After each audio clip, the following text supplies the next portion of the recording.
بسم اللہ الرحمن الرحیم۔ السلام علیکم ناظرین، فجر کی نماز پڑھ کر سونا کیسا ہے؟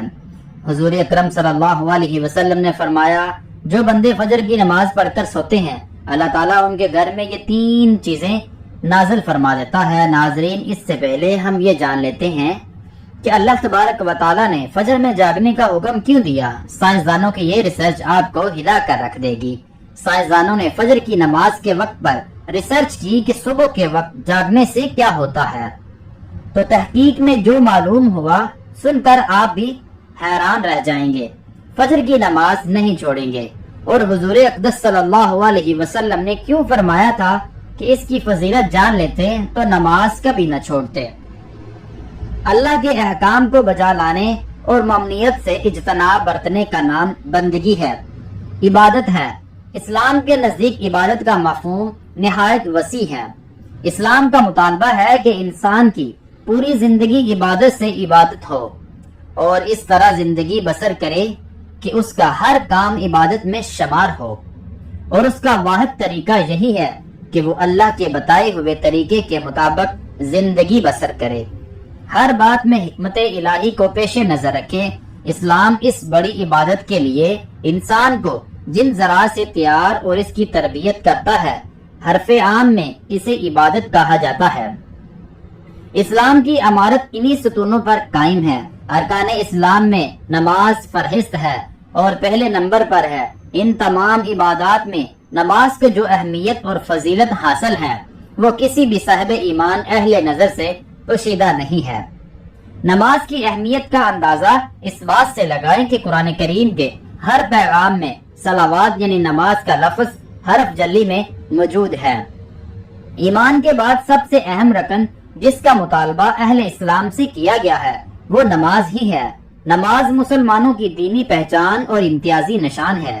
یہی وجہ ہے کہ قرآن و حدیث میں اس کی ادائیگی پر بہت زیادہ زور اور ترک پر وعد موجود ہے۔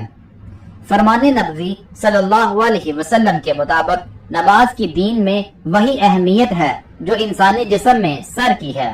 مومن اور کافر کے درمیان امتیاز یعنی فرق کرنے والی چیز نماز ہے، لہذا جس نے اسے چھوڑا اس نے کفر کیا۔ یہ حدیث مبارکہ کے الفاظ ہیں۔ اس وعد سے اندازہ لگایا جا سکتا ہے کہ اسلام میں نماز کی اہمیت کیا ہے۔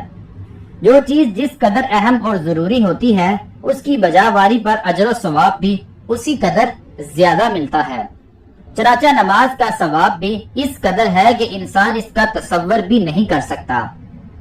لیکن 5 وقتہ نماز میں فجر کی نماز کی اہمیت فضیلت سب سے زیادہ نمایاں ہے، اور اس کی ادائیگی پر اجر و ثواب بھی درجہ 4 نمازوں سے زیادہ ہے۔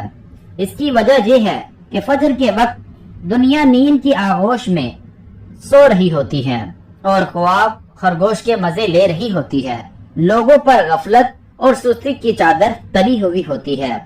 ایسے میں نرم و گرم آرام دہ بستر چھوڑ کر اللہ تعالیٰ کی اطاعت و بندگی اور اطاعت و محبت میں بارگاہ الہی میں سجدہ ریز ہونا بڑا پر مشقت اور نفس کو زیرک کرنے جیسا مشکل کام ہے۔ اللہ تعالیٰ کی سنت یہ ہے کہ بندے کو جس نیکی کرنے میں مشقت زیادہ ہو اور نسل شیطانی سے لڑائی کرنی پڑے، اللہ اس پر زیادہ اجر و ثواب عطا کرتا ہے، چاہے وہ نیکی کتنی ہی چھوٹی کیوں نہ ہو۔ قرآن و حدیث سے بھی نماز فجر کی قرات اور تلاوت قرآن کی اہمیت اجاگر ہوتی ہے، جس سے وقت اور فجر نماز کی اہمیت کا پتہ چلتا ہے۔ سورہ بنی اسرائیل میں فرمایا ہے، فجر کا قرآن بے شک فجر کی نماز میں پڑھا جانے والا قرآن، اس سے وقت سننے کے تمام انوار اور تجلیات اور قرآنی فیوز اور برکات متشکل ہو کر اللہ کے وجود اور اس کی وحدانیت کی گواہی دیتے ہوئے محسوس ہوتے ہیں۔ احادیث نبوی سے بھی نماز کی اہمیت اور فضیلت اور نور نوعیت کا پتہ چلتا ہے۔ آپ صلی اللہ علیہ وسلم نے فرمایا کہ فجر کی 2 رکعتیں سنتے دنیا اور دنیا کی ہر چیز سے افضل ہے۔ قرآن و حدیث اور اسلامی لیکچر میں دنیا سے مراد مشرق اور مغرب، شمال اور جنوب، کرۂ ارض نہیں بلکہ دنیا سے مراد یہ کائنات اور اس کی تمام تر نعمتیں، خزانے، دولتیں، وراثت اور حکومت اور سلطنت مراد ہے۔ سوچئے، جب فجر کی 2 رکعت سنتوں کی یہ فضیلت ہے کہ پوری دنیا کی نعمتیں اور خزانے اس کے سامنے پھیکے مانت پڑ جاتے ہیں، تو پھر فجر کی نماز کا کیا عالم ہوگا۔ صحیح مسلم کی روایت میں ہے کہ رسول اللہ صلی اللہ علیہ وسلم نے فرمایا، جو شخص فجر کی نماز پڑھ لیتا ہے واللہ اس کے ذمے میں آ جاتا ہے، یعنی جو شخص نماز فجر کا فریضہ ادا کر دیتا ہے وہ اللہ کی حفاظت میں آ جاتا ہے اور اسے کوئی بھی چیز نقصان نہیں پہنچا سکتی۔ بخاری مسلم ہی کی ایک روایت میں ہے کہ جس نے 2 ٹھنڈے وقت کی نمازیں فجر اور عصر ادا کر لی وہ جنت میں داخل ہوگا۔ یعنی آپ صلی اللہ علیہ وسلم نے فجر اور عصر ادا کر لینے والے کو جنت کی بشارت سنائی ہے۔ ایک اور روایت میں ہے کہ رسول اللہ صلی اللہ علیہ وسلم نے فرمایا، جو شخص عشاء کی نماز با جماعت ادا کرے اسے آدھی رات کی قیام کا ثواب ملے گا۔ جو عشاء اور فجر کی نماز با جماعت ادا کرے گا اس کے لیے پوری رات کی قیام کا ثواب ہوگا۔ نماز فجر کی ادائیگی میں ہماری سستی اور غفلت اور کاہلی اور کوتاہی انتہا کو پہنچی ہوئی ہے۔ کوئی بھی موسم ہو، باقیہ 4 نمازوں کے مقابلے میں فجر میں نمازی بہت کم تعداد میں ہوتے ہیں۔ یہی حال گھروں میں خواتین کی نماز فجر کا ہے۔ فجر میں وہ اہتمام نہیں ہوتا جو باقیہ 4 نمازوں کی ادائیگی میں ہوتا ہے۔ موسم گرما میں راتیں چھوٹی ہونے کا بہانہ اور موسم سرما میں سردی کا آغاز نماز کو کوتاہی اور غفلت کے سلسلے میں اللہ کے ہاں ناقابل قبول ہوگا۔ ہم میں سے اکثر لوگوں کو ایک شکوہ اور شکایت ہمیشہ رہتی ہے کہ روزی میں برکت نہیں، گھر میں برکت نہیں، کتنے ہی کما لیں پتہ ہی نہیں چلتا کہ کہاں گیا۔ ہر وقت کوئی نہ کوئی پریشانی رہتی ہے، کبھی بیماری تو کبھی کوئی اور تنگی۔ اگر ہم اس تمام بے برکتی، تندرستگی، بے روزگاری اور پریشانیوں کو نماز فجر کی عدم ادائیگی کے پس منظر میں دیکھیں تو معلوم ہوگا یہ سب بے برکتی اسی سبب سے ہے کہ ہم نماز فجر کی ادائیگی میں ہر درجہ کوتاہی، غفلت، لاپرواہی اور سستی کا شکار ہیں۔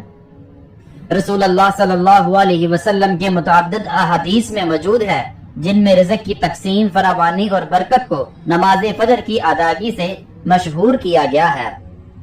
فرمان نبوی صلی اللہ علیہ وسلم کا مفہوم ہے کہ رزق تقسیم کرنے والا فرشتہ ہر صبح فجر کے وقت بندوں کا رزق لے کر زمین پر اترتا ہے، لہذا جو دروازہ فجر کے وقت کھلا ہوتا ہے فرشتہ اس کا رزق دروازے پر رکھ کر چلا جاتا ہے، اور جو دروازہ فجر کے وقت بند ہوتا ہے فرشتہ اس کا رزق واپس لے کر چلا جاتا ہے۔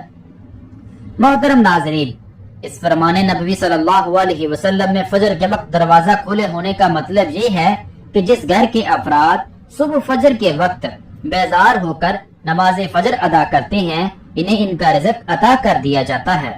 دروازہ بند ہونے سے مراد یہ ہے کہ جس کے گھر رہنے والے صبح فجر کے وقت سوتے رہتے ہیں اور نماز فجر کی ادائیگی میں غفلت اور کوتاہی کے مرتب ہوتے ہیں انہیں ان کے رزق سے محروم رکھا جاتا ہے۔ ہم میں سے اکثر نماز فجر کو خصوصاً اور دریگ نمازوں کو عموماً چھوڑ کر اپنے گھروں میں خیر و برکت لیے قرآن خوانی، لوح قرآنی کے تعویذ اور آوازین جیسے نیک کاموں کی طرف متوجہ ہوتے ہیں۔ اس سے تو انکار نہیں ہے کہ بلا شبہ ان تمام کاموں میں برکت کا عنصر موجود ہے، لیکن قرآن خوانی، لوح قرآنی کی نقوش گھر میں آوازوں کرنے سے خیر و برکت کا ہونا نماز کی ادائیگی سے مشہور ہے۔ ہر خیر و برکت کے سوتے نماز سے پھوٹتے ہیں۔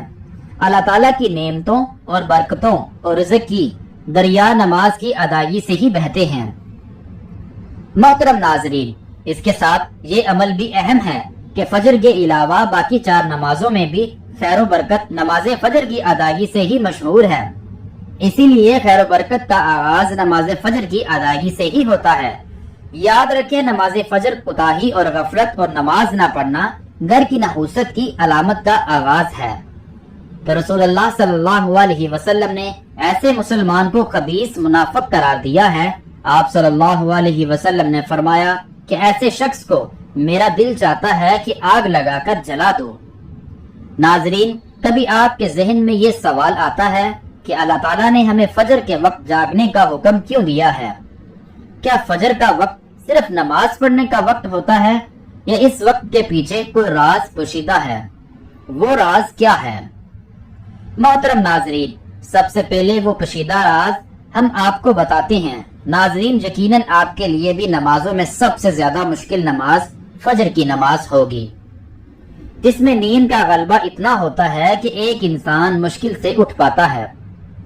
لیکن دن کے اس خاص حصے میں جو راز پوشیدہ ہے، اسے جب آپ جانو گے تو یقین کریں کہ آپ فجر کی نماز کبھی نہیں چھوڑنا چاہیں گے۔ دنیا میں کئی ایسے لوگ موجود ہیں جنہیں سلیپ ڈپریشن یا بے خوابی کی شکایت ہوتی ہے، جس میں وہ ساری رات سو نہیں پاتے، یعنی انہیں نیند نہیں آنے کی بیماری ہوتی ہے، اور وہ پورا دن کام کاج کر کے جب رات کو بھی سو نہیں سکتے، تب کئی طرح کے ذہنی اور جسمانی بیماریاں جنم لے لیتی ہیں، اور اس سے نیند کا شکار آج ہر دوسرا اور انسان ہو رہا ہے، جس کی بڑی وجہ اللہ کے احکامات کو پیچھے چھوڑ کر دنیا کی رنگینیوں کے پیچھے بھاگنا ہے۔ ساری رات جاگنے کے بعد فجر کے قریب کچھ دیر نیند آ جاتی ہے، لیکن وہ نیند جسم کو پرسکون نہیں کرتی، جس کی وجہ سے اکثر لوگ جاگتے جاگتے اور ہر قسم کی ادوائیوں کے استعمال کے باوجود جب سو نہیں پاتے تو اللہ تعالیٰ سے یہ سوال ضرور کرتے ہوں گے کہ اے اللہ، مجھے نیند کیوں نہیں آتی؟ آخر کیا وجہ ہے؟ بہت کم لوگ ہوتے ہیں جو اس کیفیت میں اپنے اندر پیدا ہونے والی اس آواز کو سن پاتے ہیں، جس میں ان سے کہا جاتا ہے کہ بستر سے نکلو، نماز پڑھو، اللہ کا ذکر کرو، اور یقین کرے جو اس آواز کو سن پاتے ہیں اور اس پر عمل کر پاتے ہیں، انہیں تا حیات کبھی بھی نیند نہ آنے کی شکایت نہیں ہوگی۔ محترم ناظرین، احادیث پاک میں آتا ہے، آپ صلی اللہ علیہ وسلم نے فرمایا کہ رات اور دن میں فرشتوں کی ڈیوٹی بدلتی رہتی ہے، اور فجر اور عصر کی نماز میں ڈیوٹی پر آنے والے فرشتے اور جانے والے فرشتے ایک دوسرے سے ملتے ہیں۔ پھر تمہارے پاس رہنے والے فرشتے جب اوپر چڑھتے ہیں، یعنی آسمانوں کو جاتے ہیں، تو اللہ تعالیٰ پوچھتا ہے، حالانکہ وہ ان سے بہت زیادہ اپنے بندوں کے متعلق جانتا ہے، کہ میرے بندوں کو تم نے کس حال میں چھوڑا؟ تو جواب دیتے ہیں کہ ہم نے جب ان کو چھوڑا تو فجر کی نماز پڑھ رہے تھے، اور جب ان کے پاس گئے تب وہ عصر کی نماز پڑھ رہے تھے۔ فجر اور عصر کی نمازوں کے اوقات میں سونے سے منع کرنے کے پیچھے بھی ایک بڑی وجہ ہے، اور وہ یہ ہے کہ سائنس کہتی ہے کہ صبح سورج طلوع ہوتے وقت اور شام کو غروب ہونے سے پہلے سونا نہیں چاہیے، کیونکہ صبح کے وقت زمین پر آکسیجن بہت زیادہ مقدار میں ہوتی ہے، جس وقت ماحول تر و تازہ ہوتا ہے، اور یہ آکسیجن آپ کو دن بھر فٹ رکھنے کے لیے انتہائی ضروری ہوتی ہے۔ جو اس وقت سو جاتا ہے تو وہ اس تازہ آکسیجن سے محروم رہ جاتا ہے، اور عصر کے وقت زمین پر آکسیجن کی کمی ہو جاتی ہے، تو اگر کوئی سو جاتا ہے تو اس کو آکسیجن کی مقدار کم ہی مل پاتی ہے، جس کی وجہ سے جب وہ جاگتا ہے تو اس کے سر میں درد اور طبیعت بوجھل ہو جاتی ہے، اور یہی بڑی وجہ ہے کہ دین اسلام میں ان دونوں اوقات میں سونے سے منع کیا گیا ہے۔ محترم ناظرین، رسول اللہ صلی اللہ علیہ وسلم نے فرمایا، طلوع شمس سے پہلے اور غروب آفتاب سے پہلے نماز ادا کرنے والا جہنم میں ہرگز داخل نہیں ہوگا۔ نماز فجر کے بارے میں ایسے بے شمار فضائل اور بھی ہیں جن کو ہم نہیں جان سکتے، اگر انسان ان کو جان لے تو کبھی کوتاہی نہ کرے۔ رسول کریم صلی اللہ علیہ وسلم کا فرمان ہے، اگر وہ لوگ عشاء اور فجر کی فضیلت کے بارے میں جان لیں تو وہ ضرور ان نمازوں میں حاضر ہونا چاہیں گے، ان کو خود کو گھسیٹتے ہوئے ہی کیوں نہ آنا پڑے، وہ مسجد میں آئیں گے۔ آپ خود اندازہ لگا لیجئے کہ ایک طرف ان دونوں نمازوں کی اتنی فضیلت اور اہمیت ہے، اور دوسری طرف ان کی ادائیگی میں کتنی سستی اور لاپرواہی بڑھتی جا رہی ہے۔ محترم ناظرین، کیا فجر کے بعد سونا جائز ہے؟ جی ہاں، فجر کی نماز کے بعد سونا جائز ہے، لیکن بعض علماء نے اسے ناپسندیدہ مکروہ کہا ہے، خاص طور پر اگر یہ روزانہ کا معمول بن جائے اور سستی اور کاہلی کا باعث ہو۔ جناب محمد صلی اللہ علیہ وسلم نے ارشاد فرمایا، مطلب یہ ہے کہ صبح کے وقت سونا رزق میں کمی کا سبب بنتا ہے۔ محترم ناظرین، اس حدیث سے معلوم ہوتا ہے کہ صبح جلدی جاگنا برکت اور کامیابی کا ذریعہ ہے، لیکن اگر نیند کی سخت ضرورت ہو تو سو جانا جائز ہے۔ اگر کوئی رات بھر جاگ کر عبادات یا کام کر رہا ہو تو فجر کے بعد سونا چاہیے۔ سورج نکلنے کے بعد اشراق کی نماز پڑھ کر آرام کرنا زیادہ برکت والا عمل ہے۔ فجر کے بعد سونا حرام نہیں، لیکن اگر یہ سستی اور کاہلی کا باعث بنے تو بہتر ہے کہ پہلے کچھ وقت عبادت میں گزارا جائے پھر سو جائے۔ اللہ تعالیٰ سے دعا ہے کہ اللہ تعالیٰ ہمیں اس پر عمل کرنے کی توفیق عطا فرمائے، آمین، اور ہم سب کو 5 وقتہ نماز ادا کرنے کی توفیق عطا فرمائے، آمین۔ ناظرین، کمنٹ باکس میں اللہ تعالیٰ کے 99 ناموں میں سے ایک نام ضرور ٹائپ کریں۔ ویڈیو اچھی لگی ہو تو ویڈیو کو لائک کریں، شیئر کریں، چینل کو سبسکرائب کریں۔ اگلی ویڈیو تک کے لیے اجازت دیں۔ اللہ تعالیٰ ہم سب کا حامی و ناصر ہو، آمین۔ خدا حافظ۔